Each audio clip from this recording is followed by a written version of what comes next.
시청자 여러분 안녕하십니까? 오늘 파주신문 김수현TV에서는 예고해 드린 대로 오는 4월에 치러지는 국회의원 선거 파주 을지역 미래통합당 경선에서 승리를 해서 후보로 사실상 확정되신 박용호 후보님을 모시고 그동안 경선 과정에서 있었던 일들과 향후 본격적인 선거에 임하는 각오, 그리고 파주를 위해서 무슨 일을 어떻게 하실 건지에 대한 포부를 들어보는 시간을 갖도록 하겠습니다. 아울러서 시민의 대표가 되려고 하는 만큼 시민 여러분들로부터 제기된 궁금증이나 의문점 등에 대해서도 가감없이 물어서 시민들의 선택에 도움을 드리는 시간이 되도록 하겠습니다. 박용호 후보님 어서 오십시오. 네, 안녕하세요.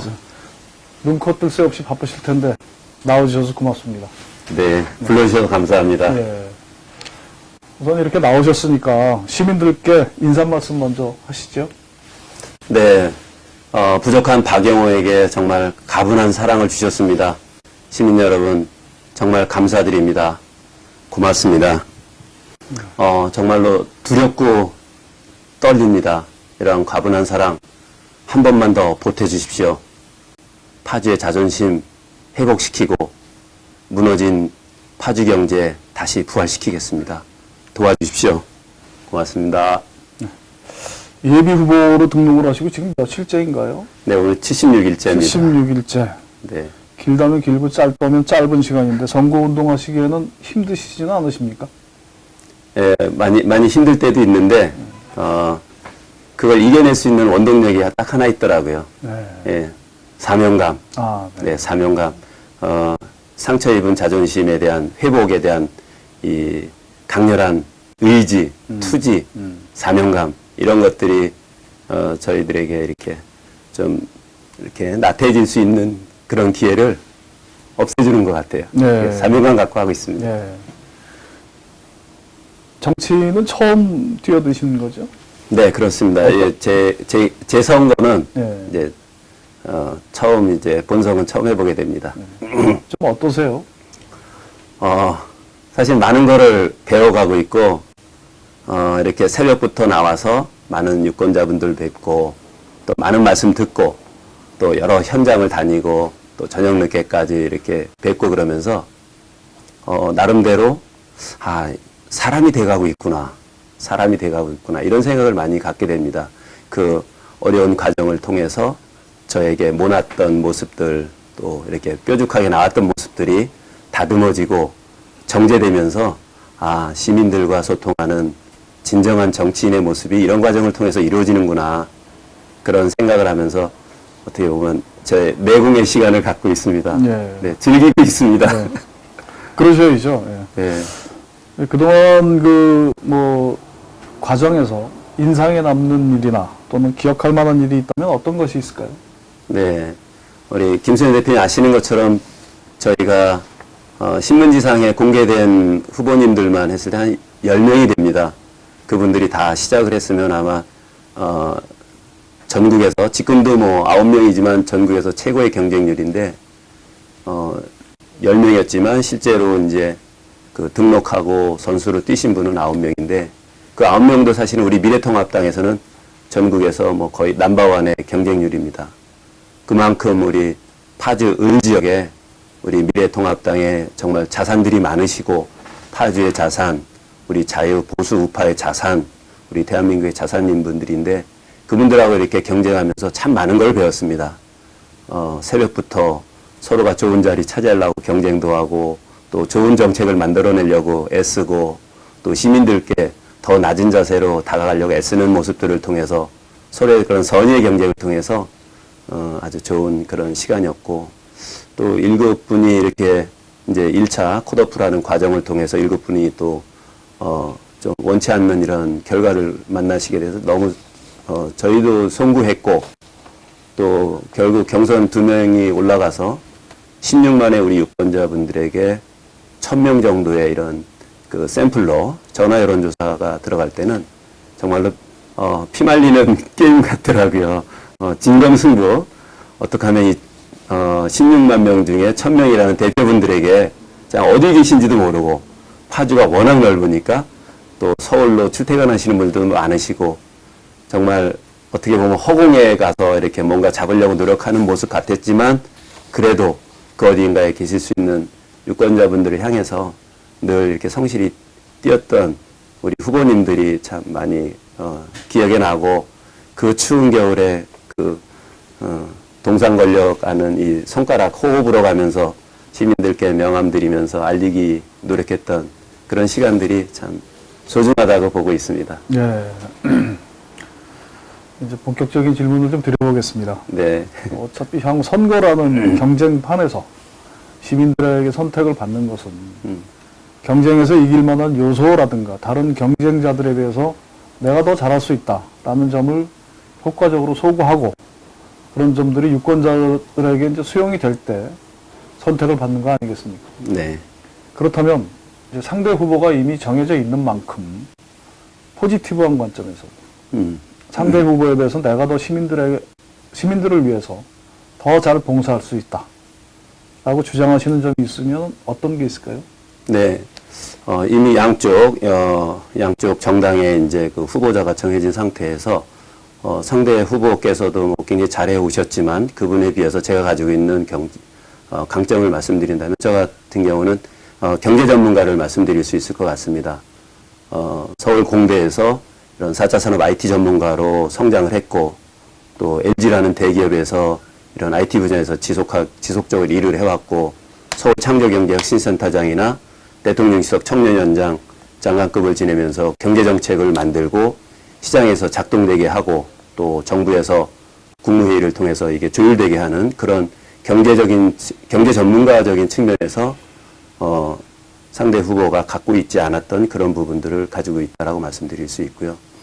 또 그것뿐만이 아니라 정말 기업인으로서 정말 제가 회사를 운영을 해봤고 또 그 운영을 통해서 전 세계로 수출을 해보고 이렇게 쉽게 작은 어떤 사업 해본 것도 아니고 그런 월드와이드로 사업을 해볼 수 있었던 거 그리고 대한민국의 미래 신성장 동력을 만들어낼 수 있는 역량이 있다라고 봅니다. 지금 대한민국 경제가 굉장히 어려운데 우리가 일자리가 굉장히 소중하죠. 그런 새로운 일자리 창출을 위해서는 새로운 산업들이 나타나야 되는데 인공지능이나 빅데이터나 자율주행이나 전 세계 산업 트렌드를 정말 국내에서 그 누구보다도 앞서 있다라고 저는 자부하고 더구나 상대 후보보다는 그런 부분에서 제가 장점이 있다고 봅니다. 네. 예. 이제 박영호 후보님은 이제 지금 말씀하셨듯이 선거운동을 하시면서 내가 LG 출신이다라는 점을 이제 유난히 강조하셨고요. LG의 성장이 파주의 지역 경제의 활력소가 되는 것은 분명합니다만 박 후보님이 LG의 책임연구원이었다는 것만으로는 정치인으로서 LG의 성장을 이끌어내고 그 과실이 지역에 환원될 수 있도록 할 수 있을까? 라는 의문이 좀 드는데요. 그 점은 어떠십니까? 예, 제가 대학 다닐 때 LG에서 이제 장학금을 받고 다녔고 또 LG에 입사를 해서 LG에서 정말 소중한 상 두 가지를 받았습니다. 신 LG인상이라는 게 있었는데 이거는 금성사에서 이제 LG라는 그런 회사 이제 이름이 바뀔 때 이 정도 사람이면 LG 인물들이 쫓아가도 될 만한 인물이다. 그런 상을 받았고 또 최우수 연구원상도 받아서 연구원으로서의 최고의 그런 평가도 받았습니다. 그렇게 성장해 갈 때 많은 분들이 저에게 LG를 그만두려고 할 때 LG 그만두지 않고 지냈으면 임원이 될 텐데 왜 그만두냐 막 이런 저를 이렇게 만류하는 그런 기회도 있었는데 제가 한 10여 년 넘게 LG에 근무하고 나온 뒤에 저희 이제 많은 동료들이 지금 LG에서 이제 경영진으로 있고 또 제가 이제 국회의원이 된다면 그 LG의 뭐 지금 회장님이나 아니면 LG의 탑 클래스에 있는 그런 경영진들하고도 소통할 수가 있습니다. 지금 우리 파주에는 LG가 가지고 있는 그 경제 포션이 굉장히 큽니다. LG가 좋았을 때 우리 금천경제, 문천경제, 파주, 원룸경제가 좋았고요. LG가 어려울 때 주변 중소기업들이 어려워지고 우리 파주 문산에 부동산이라든지 우리 각종 그 자영업 소상공인들의 사업도 같이 어려워지고 있습니다. 그만큼 이제 LG가 파주에서 가지고 있는 포션이 큰 것이죠. 현대 그러면 울산이고 삼성 그러면 수원입니다. 그만큼 삼성에서 잘 될 때 수원이 잘 되고 현대가 잘 될 때 울산이 잘 되는 공식처럼 LG가 단일되면 LG와 같이 협력하는 중소기업들이 잘 되고 또 그들이 소비하는 우리 파주가 잘 된다고 저는 보고 있습니다. 기업 경제가 결국 지역 경제와 연결이 되는 거죠. 그런데 그런 LG가 성장할 수 있는 그런 틀은 제가 LG 출신이고 또 LG 경영진들하고도 언제나 소통이 되고 있고 지금도 LG의 그런 경영진들하고도 소통이 되고 있기 때문에 LG가 지금 중국으로 이제 공장들을 많이 확장해 가고 있습니다. 그런 것들을 리쇼링 정책이라는 그런 정책을 통해서 중국에 나가 있는 그런 우리 LG 공장들 또 나가려고 하는 공장들을 중국으로 나가지 말고 파주에서 그 사업을 확장하게 하고 또 LG가 기업 성장하는 데 있어서 불편한 것은 LG만이 아니라 아마 모든 기업들이 가지고 있는 어려움일 것입니다. 그래서 거기에 맞는 친기업 정책을 지금 소득주도 성장하고는 다른 친기업 정책을 펼칠 수가 있고 또 법인세 같은 경우도 전 세계에서 우리나라가 가장 높습니다. 그런 법인세 인하 문제나 상속세 인하 문제들도 저는 기업인의 입장에서 기업들이 잘 되게 하는 그런 정책을 펼 자신도 있고 더군다나 LG와 가깝기 때문에 LG와 함께 우리 파주가 성장할 수 있는 이런 정책들을 우리 파주시하고도 협력을 하고 또 국회에서는 그런 기업들에 맞는 정책을 펼쳐서 기업의 그 경제가 결국에는 지역 경제로 직결될 수 있는 그런 교두보를 저는 마련할 수 있다고 봅니다. 기업 네. 출신이고 LG 출신이고 파주 이꼬로 LG, 네. LG 이꼬로 또 박용호라는 이런 등식을 성공 신화로 만들 자신이 있습니다. 네.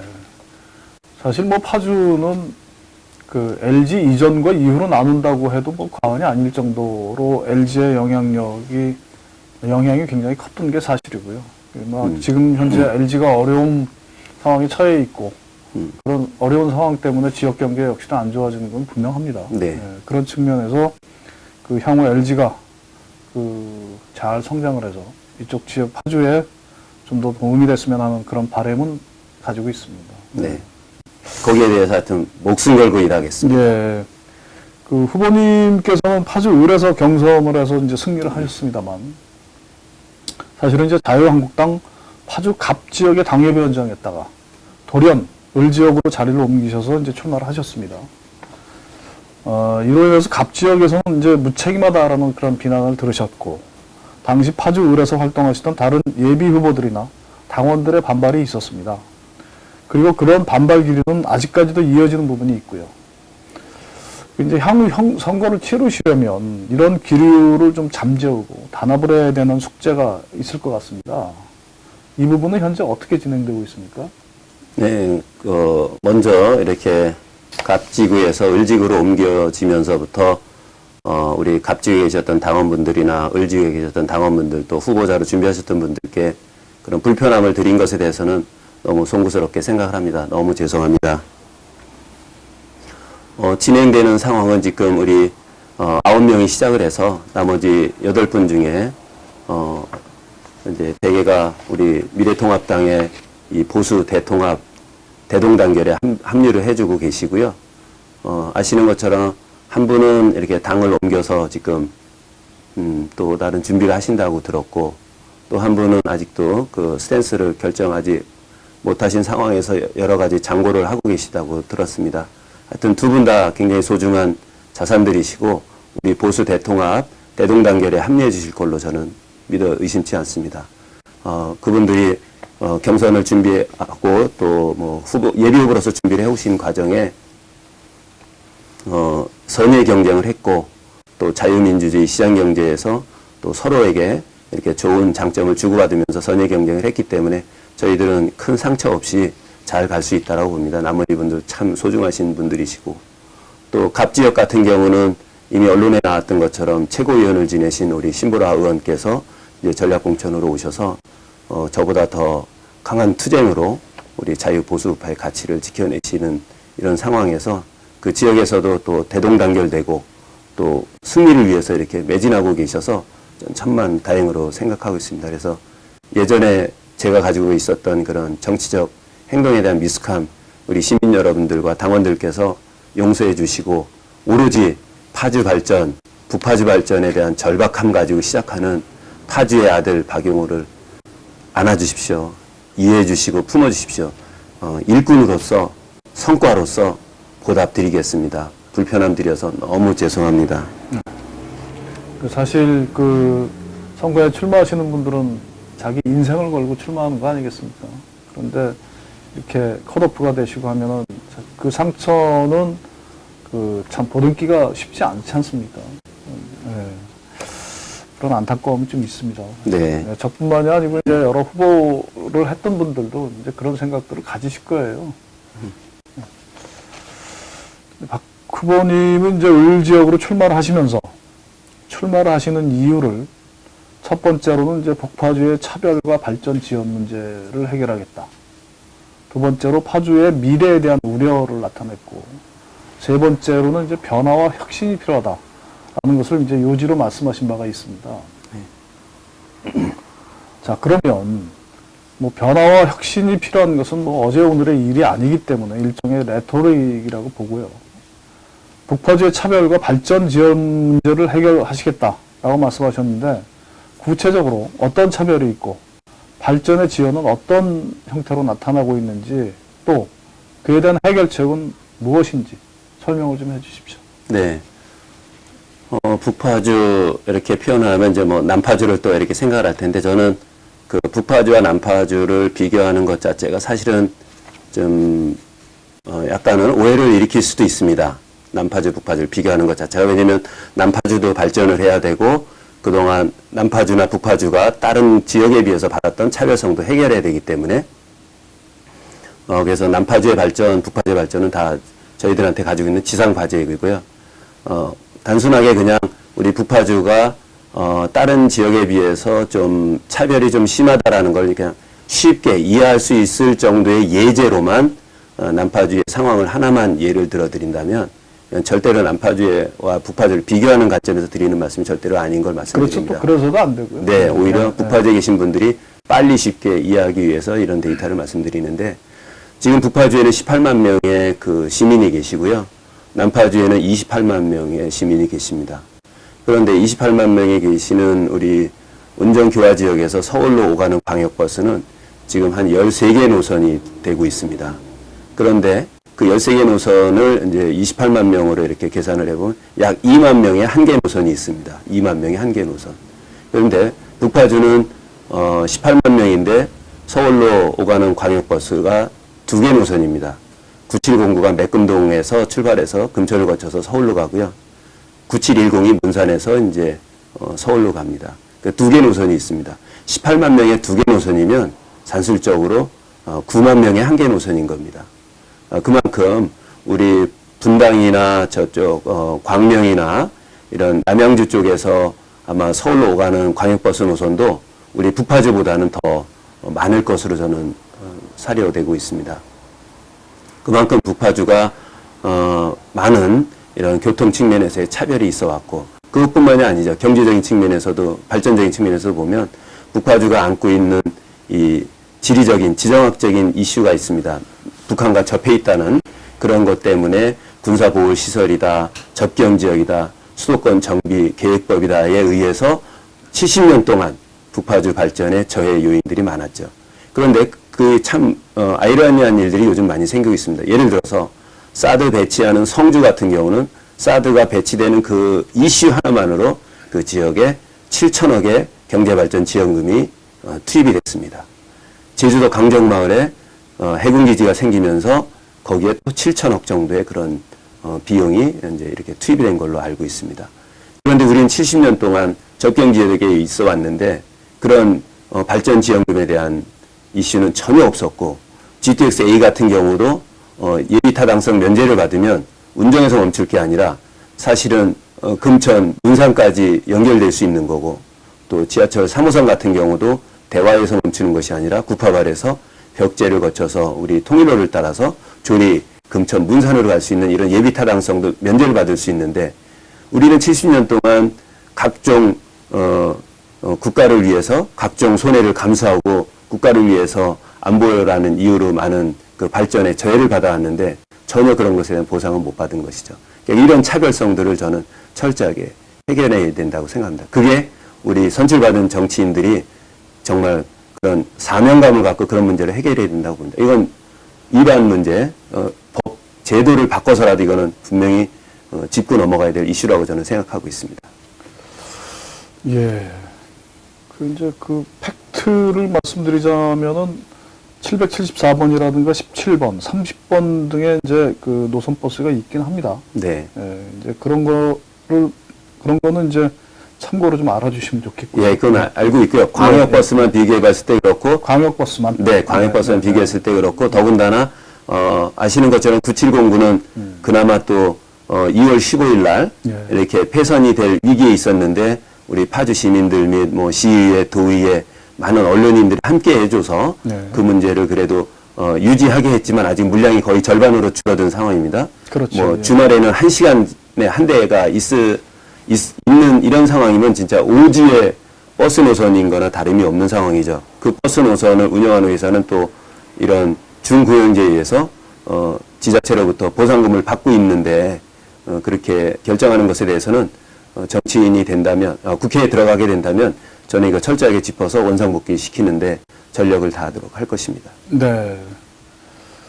자, 그러면 두 번째로 말씀하신 파주의 미래에 대한 우려가 있다. 네. 어떤 점이 우려가 되시고 그런 우려를 불식시킬 만한 어떤 방안이라든가 이런 거는 어떤 것이 있겠습니까? 남들이 가지고 있지 않은 파주가 굉장히 좋은 것들이 있습니다. 먼저 지정학적인 위치입니다. 이건 남이 카피할 수가 없습니다. 38선과 접해 있는 파주는 그 누구도 카피하기 어려운 것이죠. 그런데 휴전선과 잠깐 접한다고 이야기하는 이 고양시에서 뭐 DMZ 영화 페스티벌을 한다든지 뭐 통일 관련된 브랜드를 계속 고양시킨다든지 또 동두천이나 연천에서 이런 평화에 관련된 브랜드를 내세우면서 각종 사업을 만들어내고 있는 것을 보면서 우리 파주가 가지고 있는 좋은 지정학적인 이런 위치를 우리 스스로가 이제는 혹시나 포기한 건 아닌가. 왜냐면 70년 동안 억눌려서 정부에서 또는 군사 독재 시절에 그냥 가져왔던 그런 피해의식을 어떻게 보면 그냥 당연한 걸로 받아들이고 있지 않았었나 이런 생각이 듭니다. 그래서 이건 누군가가 이제는 보이스를 내야 됩니다. 우리가 국가를 위해서 70년간 이렇게 헌신봉사해 왔는데 뭐 이런 교통 문제에서도 차별이 있고 발전에서도 차별이 있고 어떤 브랜드를 만들어서 파주만이 이런 가치를 만들어낼 수 있는 것에 대해서 지금 오히려 주변 도시들이 오히려 더 그런 평화라든지 이런 DMZ과 접해 있는 이슈들을 상품화하고 안보 관광을 만들어내고 막 그러는 것에 대해서는 야, 이러다간 파주가 원래대로 가지고 있는 이런 가치들을 다 놓치는 게 아니냐. 거기에 대한 저는 좀 이렇게 환기를 시키고 다시 한번 이 파주의 가치를 정말로 파주 경제 발전과 파주의 브랜드 가치를 올리는데 제대로 활용을 해야 되겠다. 이렇지 않으면 우리 파주의 미래는 없다. 그리고 파주에 이번에 4차 산업 관련된 그런 각종 산업들이 이제 우리 파주 센트럴밸리에 들어오게 될 텐데 이게 하드웨어만 닦아놓고 산업단지만 갖고 놓고 결국에는 그런 좋은 기업들이 못 들어오게 된다면 우리는 또다시 낙후된 도시로만 남게 되지 않을까 이런 절박감이 있습니다. 그래서 제가 공약으로 내세우는 것도 4차 산업혁명 국가산업단지를 유치를 해서 정말 뼈대만 4차 산업이 아니라 그 내부 콘텐츠까지 관련된 기업들이 유치되고 그것을 통해서 일자리가 만들어지게 하는 것에 대해서는 진짜 절박감을 가지고 일을 하려고 합니다. 그런 미래, 파주의 미래가 대한민국의 미래가 되게 하고 싶은데 그런 것들에 대한 인사이트, 통찰이나 사명감이나 의지나 투지를 가지고 해결할 사람이 지금 없는 상황이 너무 안타까워서 제가 그것에 대해서 우려를 강하게 표하며 저 정말 해결해낼 자신이 있다라고 말씀을 드리겠습니다. 네. 뭐 약간 여담 같은 이야기입니다만, 더불어민주당의 이제 박정 후보님, 현 의원이시지만, 어떻게 보면 이제 박용호 후보님하고는 이제 성장 스토리라든가, 또 학교라든가, 이렇게 보면은 굉장히 이제 겹치는 부분이 많은 것 같아요. 그래서 이렇게 대립각을 세우기가 참 쉽지 않겠다라는 생각이 드는데, 그 점은 어떻게 생각하세요? 선의의 경쟁을 하는 데 대해서는, 대립각 그 이상의 일도 저는 할 수 있다고 봅니다. 왜냐면, 그분도 파주 을 지역의 대표로서, 지금까지 언행을 해오셨고, 제가 또 파주 을의 이런 선택을 받아서 이런 대표 종복이 된다면, 정말 종복으로서, 파주 대표의 언행을 시민들의 대표에서 언행을 해야 된다고 생각을 합니다. 물론 자라온 환경이나 뭐 대학교나 중학교 같은 동문이지만 저 같은 경우는 이제 서울대 공과대학을 다녀서 실사구시 4차 산업혁명 IT 전문가 또 이런 경제 전문가로서 그런 차별점이 있고 또 그분이 지금까지 해오셨던 그런 어떤 입법 활동이라든지 우리 지역에서의 활동에 대해서는 이미 언론에 많이 노출된 것처럼 우리 파주 시민들의 자존심이 상하는 일이 좀 많이 있었다라고 봅니다. 그런 것들에 대해서는 이번에 시민들께 저는 심판받을 수 있다라고 봅니다. 심판이라는 단어가 꼭 이렇게 나쁜 단어만이 아니라 어떻게 영어로 말하면 이제 저지 아닙니까? 옳다, 그르다, 잘했다, 못했다의 판단이기 때문에 시민들께서 그동안 우리 상대 후보께서 해오셨던 그런 입법 활동이라든지 그런 업적에 대해서 평가를 하실 것이고 또 그 평가에 대해서 이제 과감한 심판을 하실 것이고 또 저에 대해서도 이런 공약집을 제가 만들어내고 시민들과 소통하면서 그래 우리 박영호가 또 다른 대표주자로서 한번 해볼만 하다 하면 아마 저에게 또 사랑을 주시지 않을까 이렇게 믿습니다. 대립각 관련해서는 걱정하지 않으셔도 될 만큼 공과 사 확실하게 구별하고 또 옳고 그름도 확실하게 구별할 수 있습니다. 네. 예, 저 개인 박영호가 아니라 정당의 정치인 후보로서 또 시민들의 판단을 또 평가를 받아야 되는 무대 위에 올라가는 그런 선수로서 시민들에게 좋은 평가를 받도록 과감하게 상대의 잘못된 점 지적하고 또 저의 장점 부각시키고 단점 보완하도록 하겠습니다. 예. 오늘 참 그 여러 가지 질문에 답변하시느라고 애쓰셨습니다. 네. 마지막으로 네. 그 선거에 임하는 각오 그리고 시민들께 드리는 어떤 당부의 말씀이 있으시면 말씀해 주시죠. 지금까지 정말 우리 파주 시민들께 너무 많은 사랑을 받아왔습니다. 제가 어려서 남의 집 참 동량을 다니면서 성장했을 때도 사랑을 주셨고 밥을 나눠주셨고 야간 중학교 다닐 때도 우리 교장 선생님 댁에 가서 진짜 그 까까머리 중학생이 밥을 얻어먹으면서 다녔고 그리고 제가 정부에 가서 대통령직 청년연장 장관급으로 지내면서 성장한 이 모든 것이 저는 저 박영호의 개인의 것이라고 생각하지 않습니다. 이것은 파주가 저를 사랑해 주셨고 또 파주에서 나중에 이렇게 은혜를 갚을 수 있도록 저를 잘 이렇게 제목으로 키워주셨다라고 생각을 합니다. 그래서 이렇게 파주에 다시 돌아와서 제 고향 파주에 다시 돌아와서 시민들께 이 은혜를 갚을 수 있는 기회를 꼭 갖고 싶습니다. 파주에서 주신 사랑 박영호 절대로 잊지 못합니다. 호라버님 잘 모셨다고 효자상 받은 아들 정말 부끄럽지만 그런 효자상 받은 아들다웁게 충신으로 충복으로 일할 자신이 있습니다. 그동안 보아오셨던 그런 정치인의 모습이 아니라 정말 다른 모습이네. 역시 저런 정치관념이 이제는 필요하구나. 그런 모습 보여드릴 것입니다. 시민 여러분들과 24시간 365일 4년을 소통하면서 언제든지 열려있는 박영호 제 핸드폰으로 또 문자로 이메일로 주시면 언제든지 답변 드리고 또 찾아뵙고 한 달에 한 번 정도는 꼭 민원의 날을 만들어서 시민들과 소통하며 우리 보좌진들이 그 제기하신 민원에 대해서 어떻게 진도를 나가고 있는지 상시 보고를 드리고 정말 충복으로서 일하도록 하겠습니다. 진실한 일꾼, 섬기는 일꾼이 되겠습니다. 그러면서 우리 파주가 가지고 있는 원대한 꿈을 같이 한번 만들고 싶습니다. 이런 말이 있습니다. 제가 만들어낸 말인데요. 누군가 대한민국의 미래를 묻거든 고개를 들어 파주를 보게 하라. 정말 대한민국의 미래를 파주에서 만들고 싶습니다. 살기 좋고 깨끗한 파주, 우리의 파주가 대한민국의 미래가 되도록 박영호 충심을 다해서 시민 여러분들과 함께 만들어내겠습니다. 도와주십시오. 지금까지 주신 사랑 너무 감사한데 이번 마지막 4월 15일 한 번만 더 사랑해 주십시오. 그래, 내가 박영호 뽑기를 잘했구나. 경제 살아나고 교통 늘어나고 저 일하는 박영호 우리 파주의 일꾼이구나라는 모습 보여드리고 싶습니다. 도와주십시오. 고맙습니다. 네, 수고하셨습니다. 꼭 그리 되시길 바라겠습니다. 네, 그래야겠습니다. 정말 말만 앞세우는 정치인이 아니고 네. 행동과 또 의지로 함께하는 그런 정치인이 되셨으면 하는 그런 바람을 함께 해봅니다. 네, 고맙습니다. 네, 고맙습니다. 시민 여러분, 파주신문 김수현 TV에서 준비한 총선 후보 인터뷰 어떻게 보셨습니까?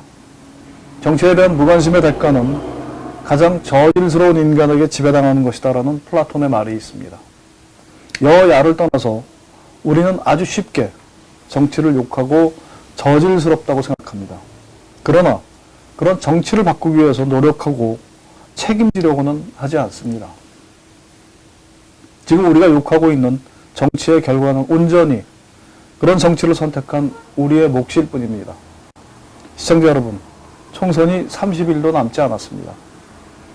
시청자 여러분들이 앞으로 어떤 선택을 하실지는 알 수 없습니다.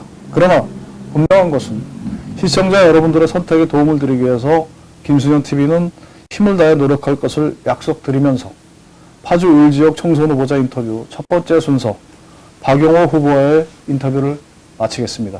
시청해 주셔서 감사합니다.